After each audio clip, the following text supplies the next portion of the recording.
Parliament house में नरेंद्र मोदी उस side, में इस साइड, मैंने सवाल पूछा, नरेंद्र मोदी जी एक बात बताइए, भारत माता ये है कौन? नरेंद्र मोदी चुप हो गए। को आप पिछड़ों कह दो, उनको आप ओबीसी कह दो, उनको आप देश की रीढ़ की हड्डी कह दो। भारत माता का सबसे बड़ा भाग दलित, आदिवासी और पिछड़ा है। जी ने नारा लगवाया, भारत माता की जय।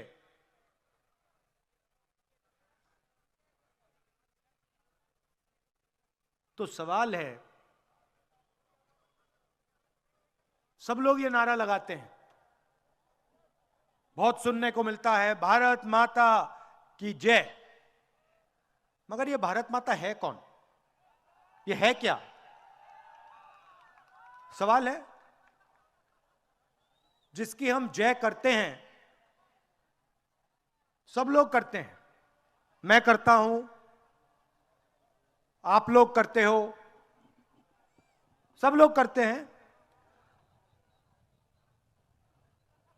तो ये भारत माता ये है कौन? देखिए, ये भारत माता ये धरती है, हां ना?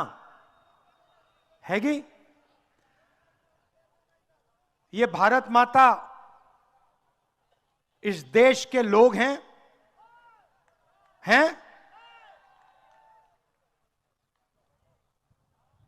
आप सबके भाई बहन, माता पिता, गरीब लोग, अमीर लोग, बुजुर्ग लोग, सारे के सारे जो लोग हैं जिनमें ये आवाज गूंजती है भारत माता की, ये भारत माता है। सही?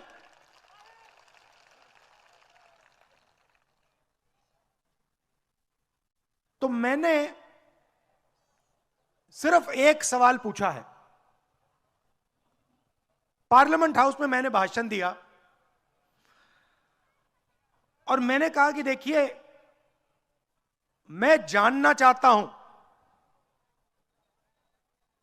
हम ये नारा रोज लगाते हैं, मैं जानना चाहता हूं ये भारत माता कौन है? कौन है ये भारत माता? मतलब ये लोग कौन है? कितनी आबादी किसकी है? आदिवासी कितने? दलित कितने? पिछड़े लोग कितने? गरीब कितने? अमीर कितने? अगर हम नारा लगाते हैं भारत माता की जय, और अगर हम भारत माता के लिए लड़ते हैं, खून देने के लिए तैयार हैं, तो ये भारत माता है कौन? ये तो पता लगाना ही पड़ेगा। सही? अगर हमें मालूम ही नहीं इस देश में पिछड़े कितने, दलित कितने, गरीब कितने, तो भारत माता की जय का मतलब क्या है? तो मैंने ये पार्लियामेंट में बोला, कहा कि इस देश को अब क्रांतिकारी काम करना पड़ेगा। इस देश को जाति जनगणना करवानी पड़ेगी। क्यों? मैं आपको बताता हूं। देश में कम से कम, मैं अंदाज लगा के कह रहा हूं क्योंकि इसका सच्चा जवाब किसी को नहीं मालूम, देश में कम से कम 50% पिछड़े लोगों की आबादी है। उनको आप पिछड़ों कह दो, उनको आप ओबीसी कह दो, उनको आप देश की रीढ़ की हड्डी कह दो,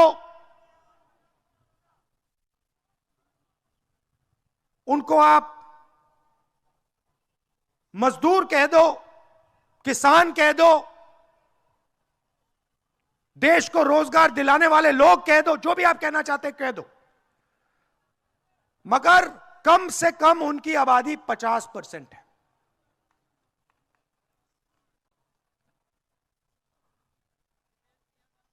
दलितों की आबादी 15%, आदिवासियों की आबादी 12 से 14%। मतलब भारत माता का सबसे बड़ा भाग दलित, आदिवासी और पिछड़ा है।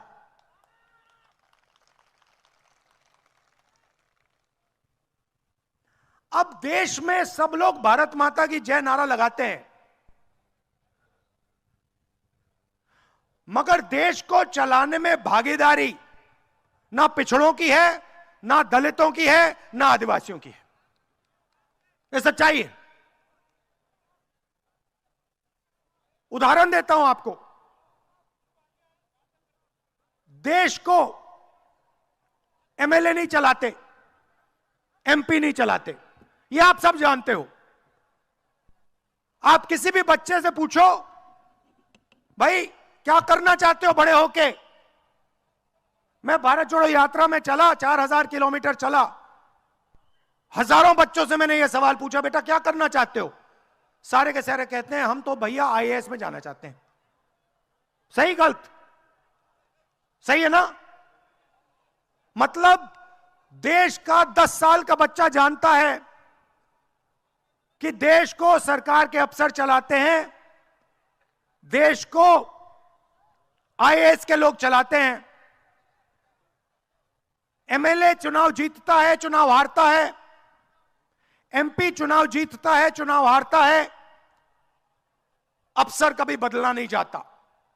एक बार वो आईएएस में घुस जाता है, पूरी जिंदगी वहां पे काम करता है। ताली बजा रहे हैं, बात समझ गए? अब देखिए, तो मैंने सवाल पूछा पार्लियामेंट हाउस में, नरेंद्र मोदी उस साइड, मैं इस साइड, मैंने सवाल पूछा, नरेंद्र मोदी जी एक बात बताइए, अगर आप कहते हो भारत माता की जय का नारा लगाते हो और आप हर भाषण में कहते हो मैं ओबीसी, मैं ओबीसी, मैं ओबीसी, तो मुझे एक बात बता दो, ये जो 90 अफसर हिंदुस्तान को चलाते हैं, जिसको हम secretary to government of India कहते हैं, कैबिनेट सेक्रेटरी कहते हैं, इनमें से ओबीसी कितने? इसमें से दलित कितने? इसमें से आदिवासी कितने? आप भागीदारी की बात करते हो, ठीक है, आज पार्लियामेंट हाउस में मुझे बता दो, देश को जो चलाते हैं उसमें से ओबीसी कितने, दलित कितने, आदिवासी कितने? नरेंद्र मोदी एक शब्द नहीं बोले, चुप हो गए। नहीं, सुनिए, क्योंकि आपको यह बात गहराई से समझनी होगी। नरेंद्र मोदी चुप हो गए और फिर अगले भाषण में नरेंद्र मोदी की जो सच्ची सोच है वो निकल आई। अगले भाषण में नरेंद्र मोदी कहते हैं, मित्रों, देश में कोई जात नहीं है, देश में सिर्फ एक जात है, वो है गरीब।